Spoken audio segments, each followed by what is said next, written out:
Welcome back. This is part 2 with Melissa Conkling. We're going deeper into what hypnosis is, what it can do for you, what are the benefits, and how it works. And we talk a bit about it's not exactly how it portrays in the movies. They're not holding a coin and you're not staring at a wheel that's spinning. So just listen and enjoy.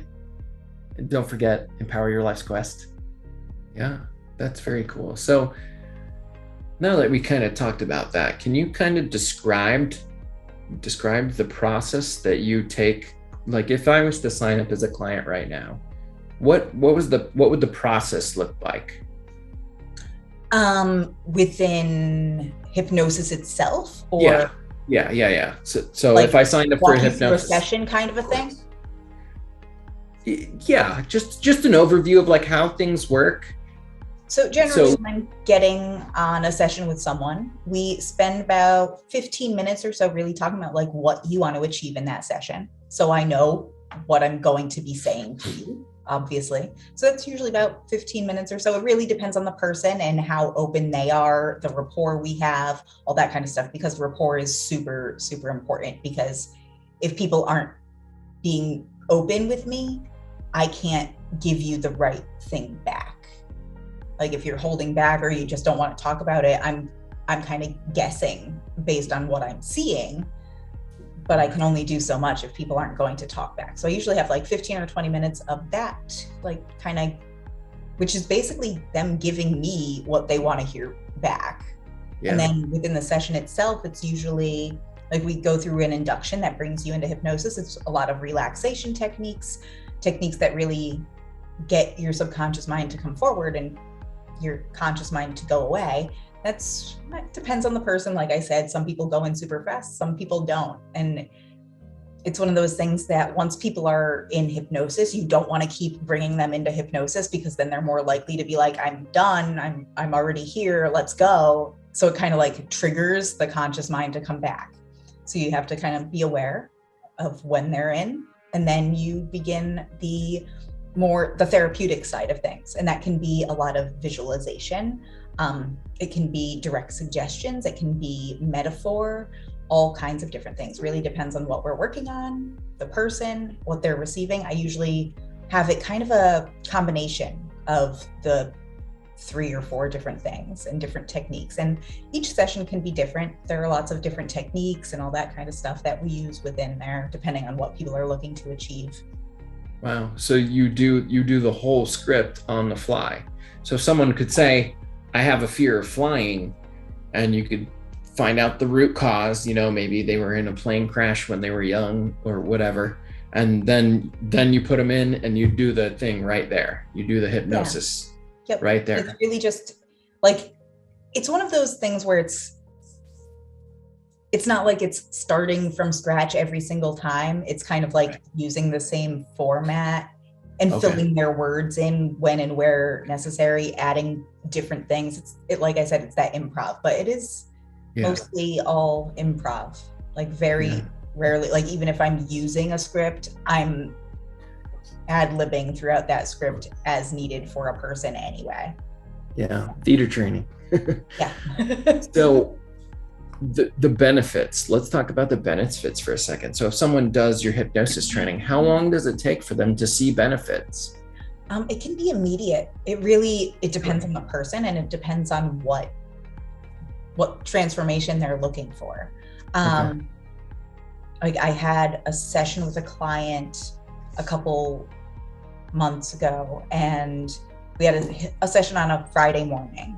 He messaged me on Sunday night, and it was all about kind of being more mindful, being more present in his life in general, kind of feeling more authentic, feeling more natural, feeling more like him.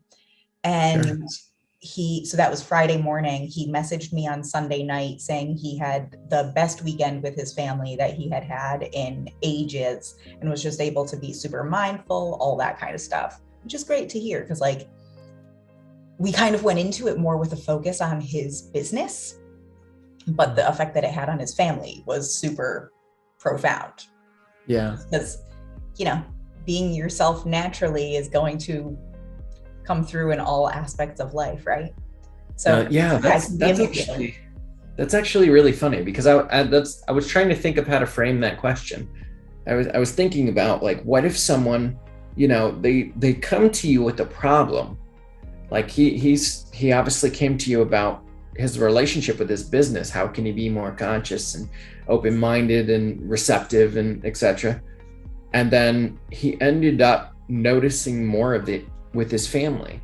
Yeah. Is that a common thing? Because I feel like a lot of people will come from what they believe is the problem.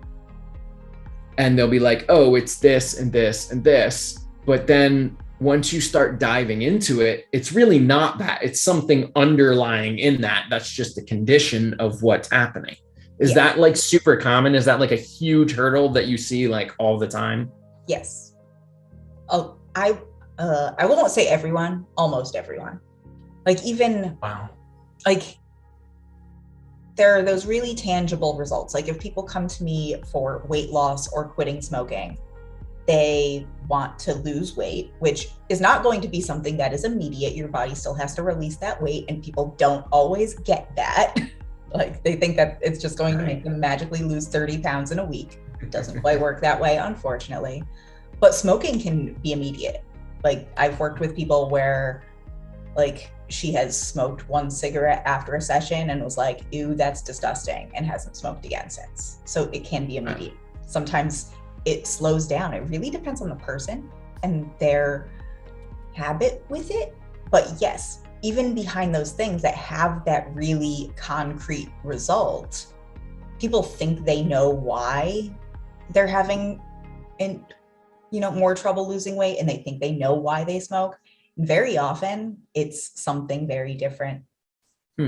And it's that other side, like the secondary gain that they're getting from that, like unhealthy eating habits or from smoking, that's really holding them back. And people think that they're just having trouble quitting because of this thing, and often it's because they associate it with something positive, so they won't let that go. Not that, oh, I'm just addicted to nicotine. It's much more than being addicted to nicotine. It's what you're getting from it. So you do the roughly 15 minutes worth of investigating conversation where you build rapport and build that trust to let people dig around, poke around in their subconscious. So when is it that you figure out what the underlying cause is? It really depends on a person. A lot of times I can figure it out because I'll do like a discovery call with people, obviously, before we even get to the first session. So a lot of times I get to that then, because getting to that, like what's really motivating you is what makes people make that decision to move forward. So most of the time I already know, even going into a session, and it's just getting the more precise details. But in general, like with the training that I've had in hypnosis and NLP and all that kind of stuff, I don't know, you learn when people get to that, like, so that's the reason you're here today. And it's that asking questions. And then when people like kind of have that like, aha, and like either they'll say it or I'll realize it, and there's just a look on their face like, okay, so that's why you're here today. So it's really just the observing and listening. And some people you get there faster, some people you get there slower, but everyone's going to get there eventually. So I was unaware that you knew NLP, because I can't imagine that being useful at all.